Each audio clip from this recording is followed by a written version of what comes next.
Hey there, I'm Ken. This is Canadian Retro Things. Welcome.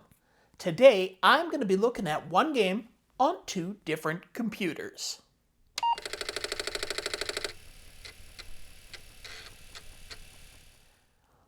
That's right, it's one game on two computers, head to head, mano a mano, the Commodore 64 versus the Atari 800. I am going to be taking a look at one of the games that I played a ton of when I was a kid. It just wasn't on one of these systems. So I'm going to try it out. I'm going to compare them. I'm going to see which one's better. So first, let's take a look at what this game is, what this game is about, and then we'll look at the games themselves. This is Gateway to Apshai, released by Epyx in 1983 for the ColecoVision, Atari 8-bit family, and Commodore 64. Today, I'm looking at the computer releases of this, so the Atari, I'll be using my Atari 800, and the Commodore 64. The ColecoVision is, of course, a dedicated video game system, so I consider that a different category. Another reason that I'm not looking at the ColecoVision version is that this is the version I grew up playing, so this way I won't be biased. Although I am sure I'll make some references to it, as it was one of my favorite games on my ColecoVision. This game is a prequel to the 1978 Temple of Apshai. So, let's jump into the gameplay and talk more about this game. First, we're going to look at the Commodore 64 version. It starts with a standard, not very splashy splash screen. There's not much to do at the start. You have a predetermined character with low stats, and you start with a dagger and leather armor. The only choice you do have at the beginning is the map you'll play.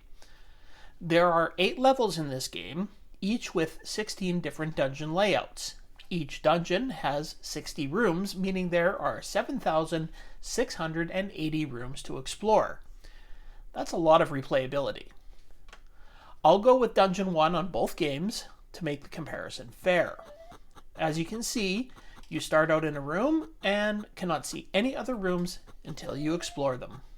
Playing the game uses the joystick for movement.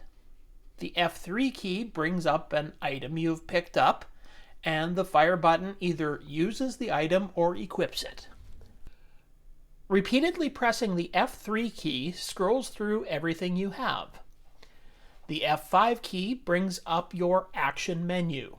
There are keys, that's to open doors with, locate trap, search spell, drop item, check supplies, check status, check weapons, and go to the next level. Repeatedly pressing the F5 key rotates through this menu, and the fire button performs the action. F7 puts you in fight mode, and the fire button attacks. If you have multiple weapons ready, F7 pushed repeatedly will cycle through them. This is one of the times when I must compare both the C64 and Atari version to the ColecoVision. The Atari uses the same system as the C64, so 3 buttons to do 10 things. The Coleco uses 10 different buttons on the number pad to do everything. Both computers have plenty of keys they could have used, but instead opted for the, albeit simpler, time-consuming need to scroll through the menus. On the Coleco, you could quickly check your status with the press of one button and fire, while you move through a room. On the C64, you have to stop, push F5 6 times, then the fire button. It's a small complaint, and I did get used to the button pressing after a while. I just think it would have been easier to assign each of the 10 things to, I don't know, you could say the number keys on the top row. The Commodore 64 version looks, by today's standards, very pixelated, but it's exactly what I remember and expect. And I would rate it about a medium good by the standards of the early 80s. The colors are not flashy, so are not at all distracting. Some games of this era tended to overdo the flashiness of the graphics and ended up being very distracting. See my review of Seamus for an example. As for the sound on this game, the walking sound does get to me after a bit. It's very repetitive. All of the other sounds are very fitting. It's got a nice chime when you get a treasure. The attack sounds make a nice whooshing sound, and there are distinct, definite sounds when you hit a creature and when one hits you. As for the gameplay, I found this to be a fairly difficult version. I don't know if the creatures moved faster, if they had smaller hitboxes or what, but I did seem to die a lot more playing this version. However, that is not to say that it is too difficult. At no time did I find something was impossible to get by. I just found I had to avoid fights a little more often in this version, which didn't bother me. It even added a new strategy for me that I had rarely used before. Now that we've talked about the Commodore 64 version a bit, let's talk about the gameplay in general. As you probably guessed, this is a D&D dungeon crawler style game where you explore a dungeon, collecting treasure, fighting monsters, and finding better armor, weapons, magic scrolls, and potions to help you. You have a timer, which equates to about 6.5 minutes to explore each level. Upon finishing a level, one of your stats is increased, and you go on to the next level. Once you've reached level 8, it repeats as you choose one of the 16 different dungeons until you run out of men. There is a lot of replayability thanks to the 128 different dungeon layouts to explore. One quick note.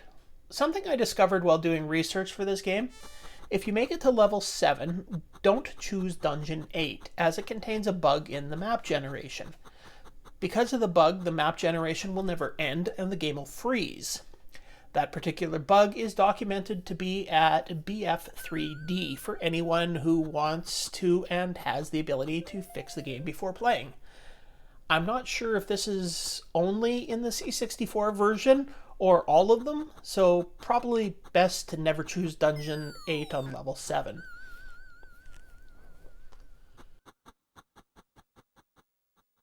Now it's time to look at the Atari version, being played here on my Atari 800. Again, it starts with a not very splashy splash screen. You jump straight into the game with your predetermined stats, and you choose the dungeon that you want for level 1. These screens have nice big chunky writing, which I have to say looks nicer than the regular font used on the C64. The controls are exactly the same, except the buttons are named differently. F3 is the option key, F5 is the select key, and F7 is the start key. Again, I think they could have used more than 3 keys here.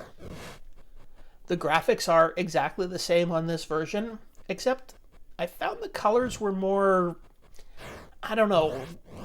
dull, muted. This wasn't a big deal, it was just something I noted.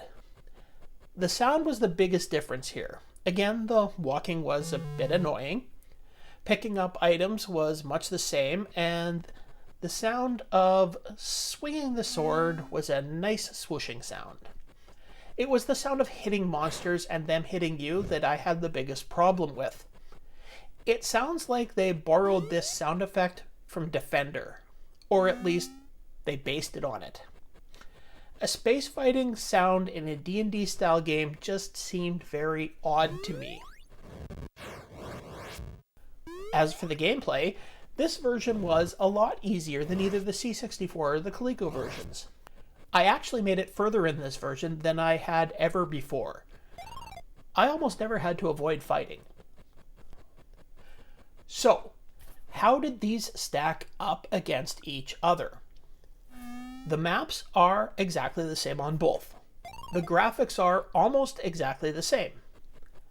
In the sound department, I have to give it to the C64 as it doesn't have any space-themed sounds in it. And as for gameplay, I also have to give it to the C64 as I found the Atari version a little too easy. The C64 was just challenging enough. They both fall down on having to use a single key to scroll through your menus.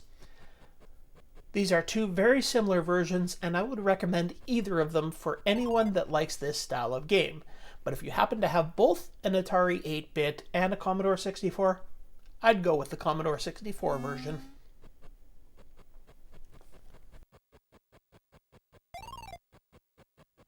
There we go. That is my comparison of Gateway to Apshai on the Atari 800 and the Commodore 64. Do you agree with what I said here? Do you have memories of playing this game? Because I know I certainly have a lot of memories of this game. Granted, they were on the ColecoVision, but hey, win or lose, both of these versions are a lot of fun to play, and they bring back that hit of nostalgia of sitting in my basement playing this game hour after hour. So I hope you enjoyed this little comparison video. If you did, don't forget that a like, a subscribe, and a comment below are all things that help the channel out a lot and are greatly appreciated. But until the next time, I will see you later.